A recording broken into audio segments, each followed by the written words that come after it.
Hello and welcome to LeaseLowdown. In 2008, Indian manufacturing giant Tata Group acquired Jaguar Land Rover from Ford Motor Company. But why would Ford even consider selling such a huge asset? Well, back then, JLR wasn't so successful. In fact, it wasn't even making a profit. Fast forward a few years though, and JLR is the largest car manufacturer in the UK with hundreds of thousands of sales a year and hundreds of millions of pounds worth of profit. But what led to this incredible growth?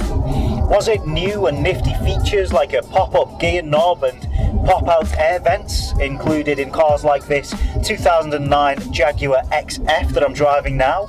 Or was it more to do with the management structure and investment that Tata implemented after they took over? That's exactly what we're going to try and find out, so don't go anywhere.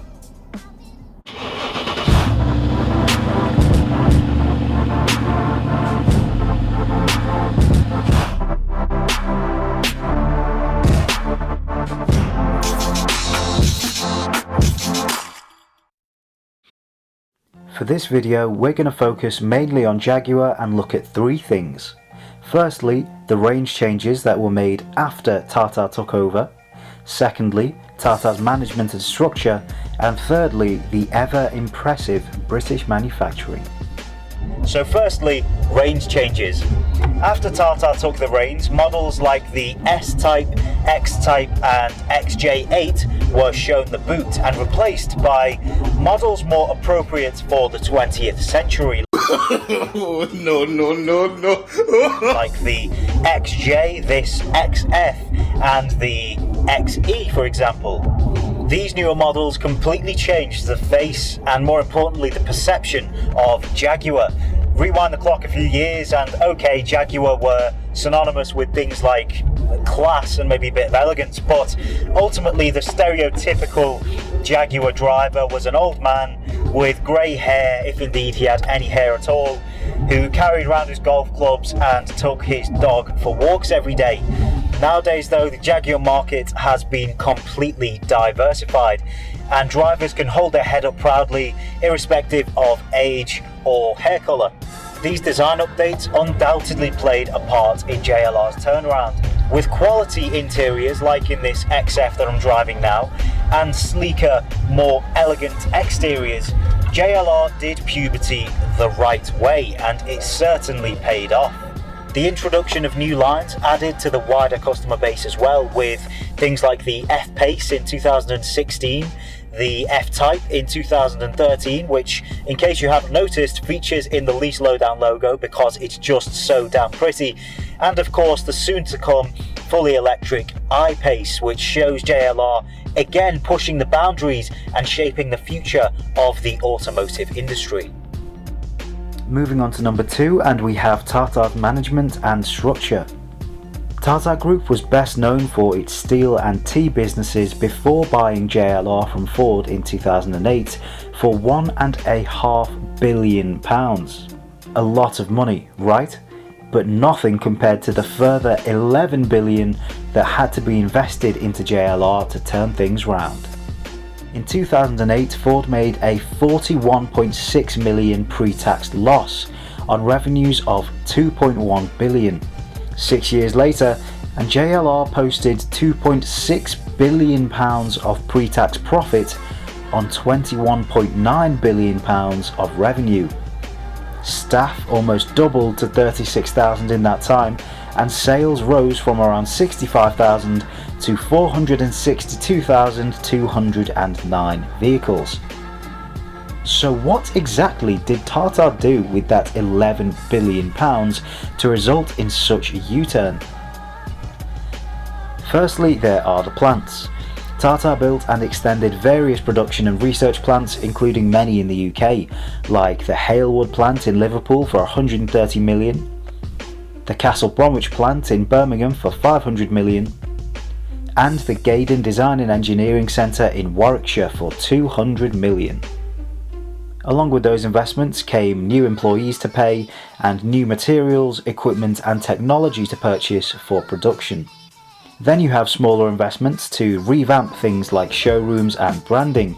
All in all, Tata invested billions upon billions, changing Jaguar's structure, location and direction whilst maintaining the prestigious essence, leading it to compete with the high-end likes of BMW, Audi and Mercedes. And finally, there's the British manufacturing takeover. Dick Elsey, a former product development director at Jaguar, said that Tata gave full freedom. They said, "You are the guys that know, so we'll give you the funding and you have free range," leaving British manufacturers in complete control.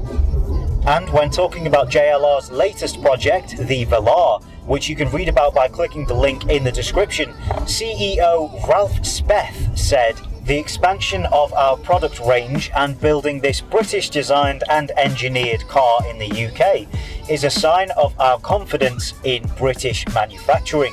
We are leading the global premium car industry with our commitment to our home market, and our heart, soul and headquarters will always be in the UK."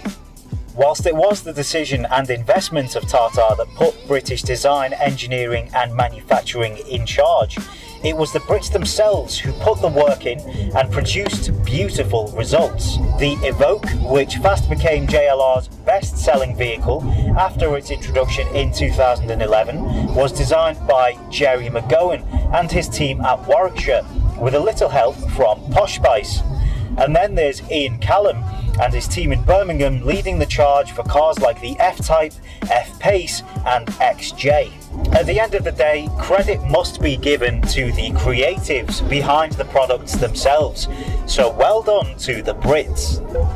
In conclusion, as is the case with so many industries, when it comes to manufacturing, the product is key. It's the bread and butter, the make or break factor, and this is the perfect example of that.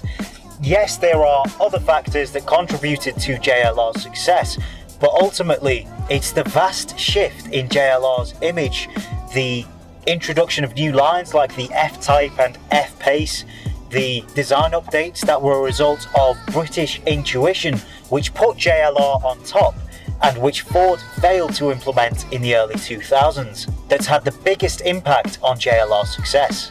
And it doesn't look like they're going anywhere soon either, with new reveals like the I-Pace, which I mentioned earlier, which you can read about on our website by clicking the link in the description. But what do you think about JLR and Tata's never before seen turnaround? Let us know in the comments below and on social media. If you like this video, please do give it a thumbs up and subscribe, and feel free to give us a follow on social media and check out LeaseLowdown.co.uk for more automotive content. I hope you enjoyed, and I will see you next time.